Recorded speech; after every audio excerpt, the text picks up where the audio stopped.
When I was a teenager, we had many options for the school uniform. The variations really came down to, ultimately, to whether you had a jumper or whether you had a blazer. And I chose the blazer. I really loved wearing the jacket. It was just the right kind of touch and finish to the school uniform. Then all of my friends, in addition to the uniform, they would have a backpack, or they would have a sling pack. They'd have their football in it, and they'd have their kit for going to do their PE, their physical education. And I would have that as well, but I also had a briefcase.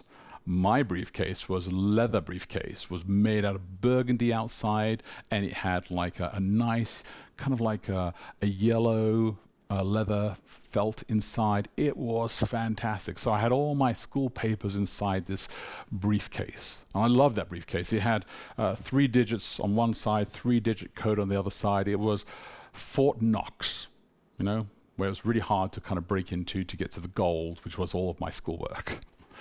I remember one day when I came back from break, and I came back to my class, and I was going to go get my briefcase, and I noticed that it was on the side there, and it was scuffed.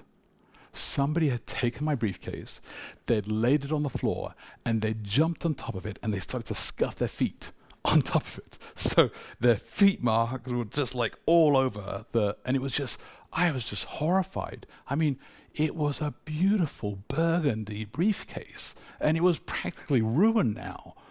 Now, here's a little secret that I didn't tell you at the beginning of this little devotional thought here.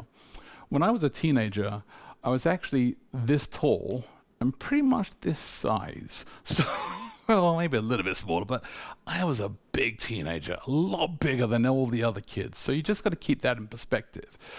In the school, everybody knew this, and saw this, and it carried some weight, not just physical weight, but some other type of weight as well. So now, I grab my briefcase, I look around at all the kids, and I'm like, who did this?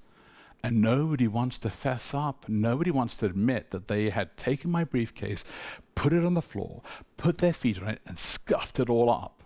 I was still pretty upset. All of a sudden, somebody kind of nudged, and I knew what they were saying, and they pointed, and it was this one particular boy, and we'll just call him, for the sake of all my stories, I refer to all characters as Bob. We'll call him Bob as well, right? And it was this kid called Bob, and I was like, Bob, did you do this? And Bob gave me this look. I knew that Bob was the one who'd done this. So what I did is I took the briefcase, and I gently placed the briefcase into Bob's rib cage, and then placed Bob against the wall with the briefcase. You with me on this? So I kind of like took the briefcase, and I placed it into his rib cage, and then placed him against the wall with this. So now he's not really breathing. And I said to Bob, I need you now to clean this briefcase for me. And you know what Bob started to do? He got his head down, and he started to lick the briefcase clean. I was horrified.